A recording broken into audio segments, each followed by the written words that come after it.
शाम के ढलते साए और खूबसूरत चेहरा मेरे सामने है, हम इनसे बात करते हैं। मैम, आप अदब की एक लखारी भी हैं, कलम का इस्तेमाल जो करती हैं, अल्फाजों का हेर फेर इसी तरह करती हैं कि जिस तरह दाने जो तस्बीह के परोए जाते हैं उस तरह अल्फाजों का इस्तेमाल करती हैं।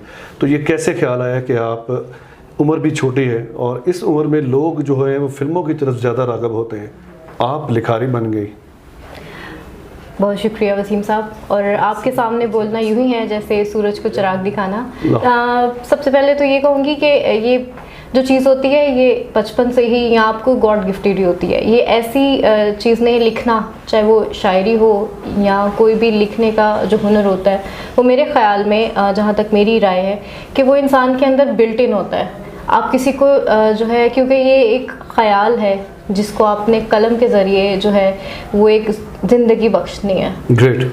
तो जब तक कि आपके अपने वो जहन में आपने वो चीज़ों को ऑब्ज़र्व नहीं किया होगा, उस शिद्दत से महसूस नहीं किया होगा, आप उनको अल्फाज में नहीं ढाल सकते।